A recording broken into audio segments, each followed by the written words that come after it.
आयुक्तांच्या उत्तराची काय वाट आम्ही बघणार नाही का? आयुक्त किंवा तिथे समोर बसलेले जे अधिकारी ते शासनाचे प्रतिनिधी आहेत. शासनाचा प्रभाग रचनेवर प्रचंड दबाव आहे आणि त्यामुळे प्रभाग रचना ही नागरिकांना न्याय देण्यासाठी नाही तर राजकीय पक्षांच्या सोयीसाठी बनवलेली आहे. प्रभाग रचना करताना निवडणुका हा जरी डोळ्यासमोर ठेवला तर त्याचा केंद्रबिंदू हा जनता म्हणजे नागरिक मानला गेला पाहिजे. तुम्हाला नगरसेवक नाही बनवायचे तर प्रभाग रचनेद्वारे जनहितासाठी करण्यात येणाऱ्या कामांची सोयीसुविधा कशा नागरिकांना उपलब्ध होतील याच्यासाठी प्रभाग रचना केली जाते. पण ह्या प्रभाग रचनेमध्ये जे मूळ ज्याला प्रगणक गट म्हणतात की ज्याद्वारे लोकसंख्या निश्चित केली जाते ती आम्ही मागायला गेलो असतो. ज्याच्या आधारावरती प्रभाग रचना झाली आहे ते देण्यासच नकार दिला. जर ते प्रगणक गट जर समजले नाहीत तर कसं काय होणार? दुसरी गोष्ट, ठाणे शहरामध्ये वॉर्ड बनवताना एक अधिनियमामध्ये सूट देण्यात आलेली की तुम्ही 10% अधिक किंवा 10% जास्त म्हणजे 100 जर तुम्ही पकडलं तर तुम्ही 90चा एक नगरसेवक करू शकता किंवा 110चा एक नगरसेवक करू शकता. पण ह्याच्यामध्ये मी हे पत्र दिलेलं आहे, ह्याच्यामध्ये आपल्या लक्षात येईल की ठाणे शहरामध्ये बनवत असताना सगळीकडे 90% जवळपास नगरसेवक आणून ठेवले म्हणजे लोकसंख्या.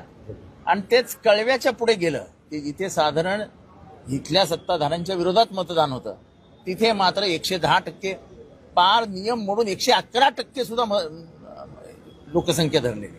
त्यामुळे ह्या पूर्ण प्रक्रिया ही राजकीय सूडबुद्धीने राजकीय अभिनिवेशाने बनवण्यात आलेली आहे. जो कॉमन न्याय धरला जातो की निवडणुका या फ्री फेअर ट्रान्सपरंट झाल्या पाहिजेत हा कुठेही प्रभाग रचनेत दिसत नाही. ही प्रभाग रचना ही वोट चोरीपेक्षा भयंकर आहे. ही नगरसेवक चोरी करण्यासाठी म्हणून केलेली प्रभाग रचना आहे. आधीच नगरसेवक चोरण्याचे प्रकार किती चालू आहेत ठाण्यामध्ये आपल्याला माहितीच आहे, त्यात काही वेगळं सांगायला नको.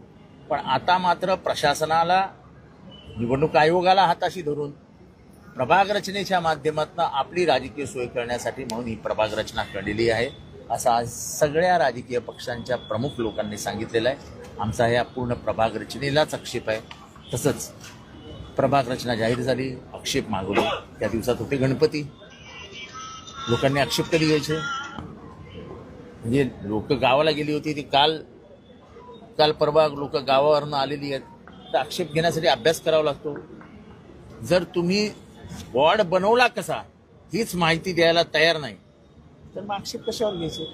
त्याच्यामुळे आम्ही असोत म्हणजे राष्ट्रवादी काँग्रेस पक्ष, शरद पवार गट, शिवसेना असोत, मनसे असोत, काँग्रेस आहेत, सगळे प्रमुख राजकीय पक्षांनी भूमिका घेतलेली आहे की ठाण्यातली प्रभाग रचना ही एका राजकीय पक्षाच्या नेतृत्वाने प्रशासनाला हाताशी धरून केलेली प्रभाग रचना आहे आणि त्याच्यावरती आमचा सगळ्यांचा आक्षेप आहे.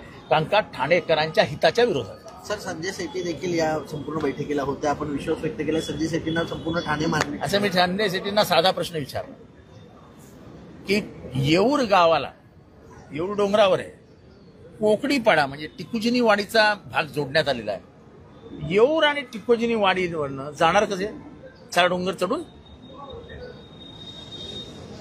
म्हणजे त्यांना माहिती आहे कोकणीपाडा कुठे हे पण संजय सेठींना माहिती आहे आणि येऊर गाव कुठे ते पण त्यांना माहिती आहे. कसं जाणार? कोलिक्षेत गाव, एक गाव त्याचे 2 तुकडे. कोळीवाडा ठाण्यातला कोळीवाडा एक गाव 2 तुकडे. सिद्धार्थनगर मागासवर्गीय वार्ड त्याच्या मागासवर्गीयांमध्ये 2 तुकडे. म्हणजे मागासवर्गीयांनाही न्याय मिळू नये म्हणून प्रभाग रचना करता तुम्ही.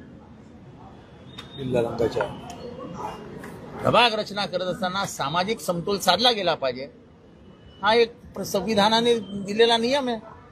ही सामाजिक समतोल न राखता तुम्ही SC STचे पण वॉर्ड म्हणजे आपल्याला सोयीचं कसं होईल याच्यासाठी प्रशासनाने पूर्ण एका राजकीय पक्षाला मदत केली. सर, जिथे 2 कोळीवाडी झाले त्या ठिकाणी FSI पण द्या अशा प्रकारची मागणी. जसं मुंबईमध्ये कोळीवाड्यांना गावठाणाचा वेगळा FSI आहे तो द्या ना ठाण्यातल्या गावठाणाला. एवढंच जर तुम्हाला प्रेम आलंय की 4 वॉर्ड आम्ही एका कोळीवाड्यात नेलेत तर मग त्यांना FSI पण द्या ना. एक गाव तोडतात का कुठलं? त्यांची लोकसंख्या काय? कोलशेतची लोकसंख्या काय? 20,000च्या वरती नाही. तुमचा वॉर्ड 40,000चा आहे. कोलशेतला एक नगरसेवक का नाही दिला? मग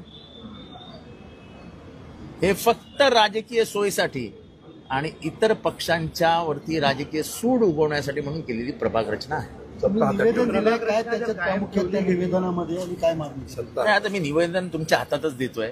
या निवडणुकीमध्ये गणित दिलेलं आहे की कुठल्या गणिताने तुम्ही चुकलेले आहेत, एका वॉर्डात किती, सगळं जे निवडणूक लोकसंख्येचे निकष जे आहेत ते दिलेले आहेत.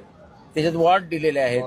काही वॉर्डमध्ये 111% वॉर्ड झालेला आहे, काही ठिकाणी 89% वॉर्ड. 89% वॉर्ड बनूच शकत नाही, तो कायद्यानेच परमिसिबल नाही. 111% वॉर्ड बनूच शकत नाही, तो कायद्याने परमिसिबल नाही. म्हणजे कायद्याने परमिसिबल नाही ते ठाणे महानगरपालिका करतच. आपण या संदर्भात जर ही हरकती तुमच्या ज्या नोंदवल्या त्या जर मान्य केल्या गेल्या नाहीत आणि वॉर्ड पुन्हा आहे ते पेटून दिले तर तुमची भूमिका काय असेल? आमचा आजही न्यायदेवतेवर विश्वास आहे, भारतीय न्यायव्यवस्थेवर विश्वास आहे. आम्ही न्यायाला यायचो. जनतेची लढाई आहे. एक तर ठाण्यात पाणी नाही, रस्त्याचं वाटोळं झालेलं आहे, कचरा कुठे जात नाहीये, वाहतूक कोंडी निर्माण झाली आहेत. आणि या वॉर्ड रचनेनंतर तर वाटोळं होणार आहे. कारण का जर समतानगरमध्ये गटर करायचं असेल तर एकाला जावं लागेल वागळे स्टेट प्रभाग समितीत, दुसऱ्याला जावं लागेल लोकमान्य नगर प्रभाग समितीत आणि तिसऱ्या जावं लागेल वर्तक नगरमध्ये. म्हणजे एका समतानगरच्या नागरिकाने किती वार्डात जायचं, किती प्रभागांमध्ये फिरायचं. त्यामुळे कायद्याने जो शब्द वापरला, व्यवहार आणि संलग्नता, हे दोन्ही शब्द गाळून ही प्रभाग रचना करण्यात आलेली आहे. महाराष्ट्रातील ताज्या बातम्यांसाठी बघत रहा टाइम्स टुडे 18 न्यूज. सोबतच शेअर करा, सबस्क्राईब करा आणि बेल आयकॉन प्रेस करा.